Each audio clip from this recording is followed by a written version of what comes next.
Thank God the 2013 NFL season is finally here. I'm going to do the best I can over the next few days to preview each and every one of the 32 teams in the National Football League. I'm going to do my best. I'm starting off where my heart is, with the NFC North, with my team, the Chicago Bears. Thankfully, I will say this for the Chicago Bears: change is afoot. They finally, after so many years of trying to go with a defense-first philosophy, with a run-the-ball-first philosophy, with this same old tired Bear football, which is usually losing football mentality, the Bears finally decided as an organization, and general manager Phil Emery decided, no, we need to totally shift philosophies and focus more on the offensive side of the football, because that's where we continue to get our ass kicked, is with our piss-poor offensive performances year after year after year. And that is right. Now, whether Mark Trestman, the former head coach of the CFL's Montreal Alouettes, is the right man for the job, that remains to be determined. But what you cannot deny is that at least Phil Emery, for once for a Bears general manager for the first time in many years, was focused on the right side of the football when looking for a head coach. That's a good thing. Now, as far as an organization, they realized that it's not just a head coach. You're going to need some better Jimmies and Joes on the offensive side of the football. Because as bad as Jay Cutler has been, and as poor of a leader as he's been, and as much as he has shown you that he clearly is not an NFL franchise quarterback, and all of those things are undeniably, irrefutably true, you also cannot deny that the Bears over the past 4 seasons have done an incredibly piss-poor job of surrounding Cutler with the talent to succeed. They just flat out have. So when you look at this team offensively in 2013, you have 4 new starters on the offensive line alone. The offensive line, which has been much maligned in Chicago for a number of years now, deservedly so. The previous regime, Jerry Angelo, completely, basically, damn near ignored it in the draft. Or when he did, it would be on 7th-round picks like Lance Louis or the greats like Jamarcus Webb. And when you invest 7th-round picks only on your offensive line, you've seen the results that you get over the past couple of years with the Bears. You've got a new left tackle, an overpriced and overrated Jermon Bushrod. You've got Slauson at left guard. You've got the 2 rookies on the right side. The 1st-round pick, Kyle Long, at right guard, and the 5th-round pick, Jordan Mills, at right tackle.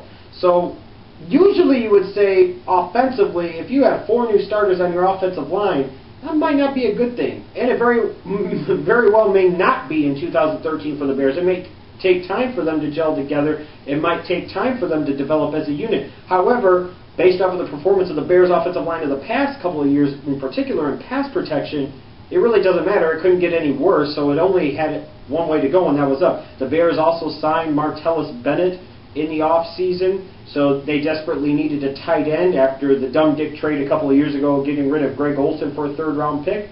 Because of course they ended up wasting that 3rd-round pick anyways.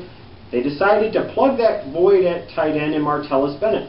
When you look at this offense in terms of the skill positions, you still have Matt Forte, and he's a very good all-around NFL running back. In terms of all-around skills, probably ranks in the top 5 to top 7, no question. Cutler is inconsistent as they come. The best way you could grade Cutler is when he plays against pansies, he plays pretty well. When he plays against tough teams, he plays pretty poorly. And his numbers throughout his Bears career prove that out.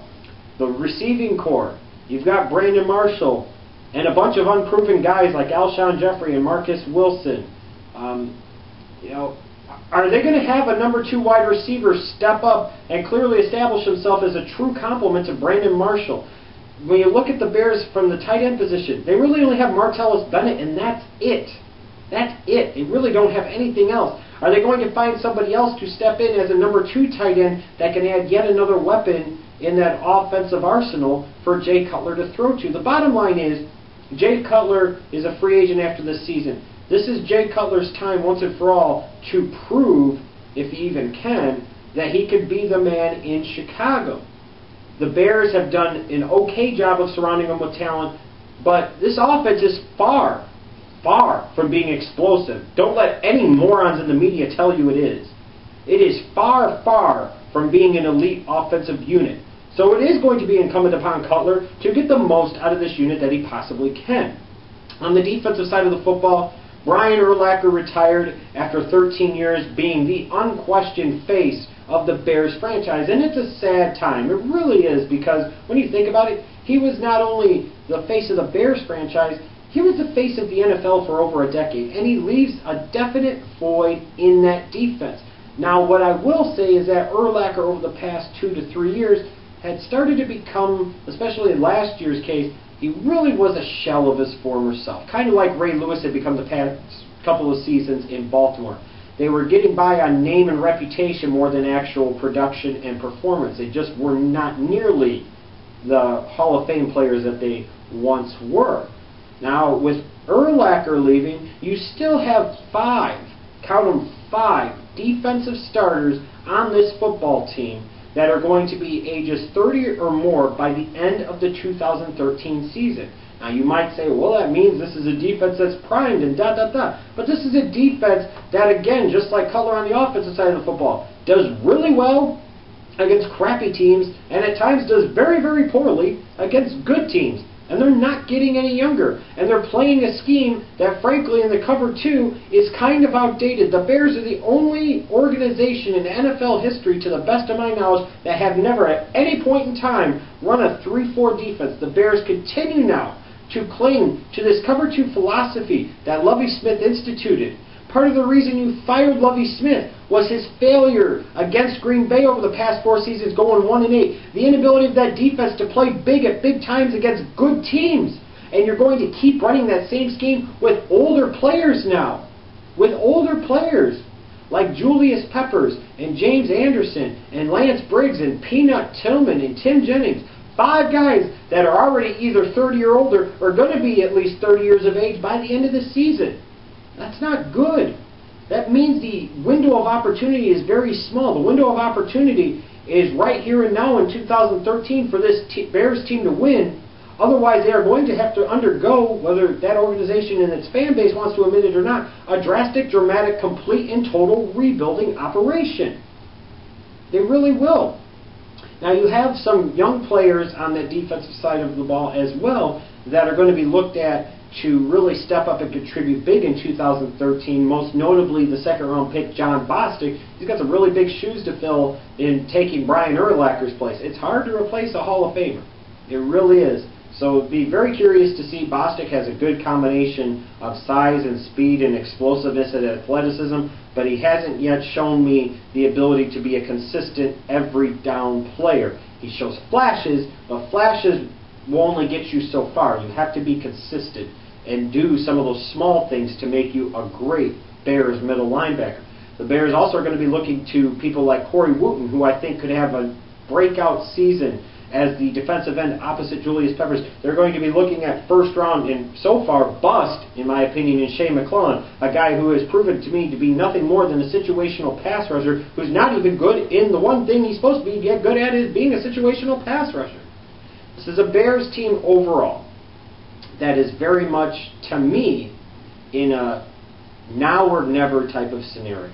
You've got Cutler in the last year of his deal. You've got a new head coach.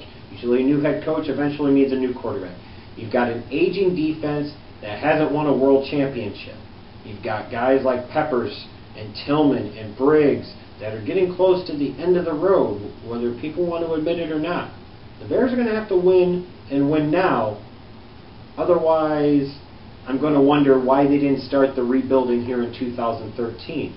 I do think that this Bears team can win 9 or 10 games this season.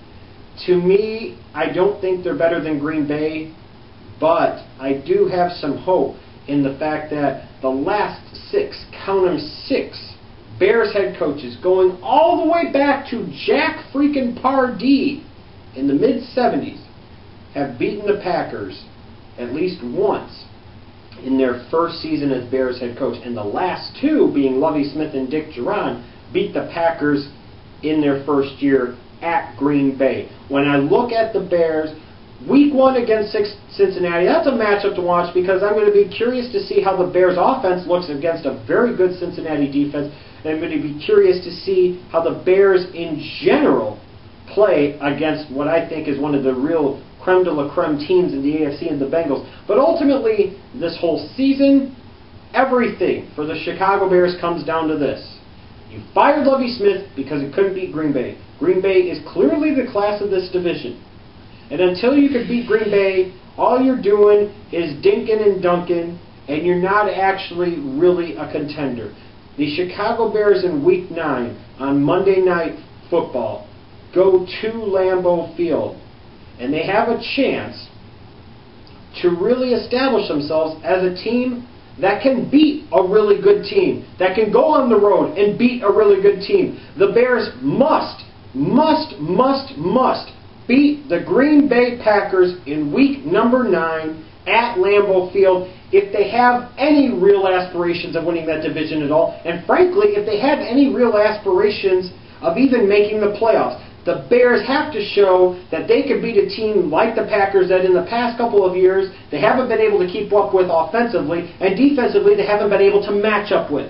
That's the challenge for Trestman, being able to do what Lovie Smith couldn't do over the past 4 seasons. Jay Cutler has to do something that flat out he hasn't proven he can fucking do, and that is beat Green Bay. If the Bears beat Green Bay in Week number 9 at Lambeau Field, we might be talking about an entirely different Bears team, and I might be taking them much more seriously. If they don't beat Green Bay in Week number 9 at Lambeau, then this will be the same fraud of a team they've been the past couple of years that might win 9, might win 10 games, flirt with the wild card, but not be a contender whatsoever.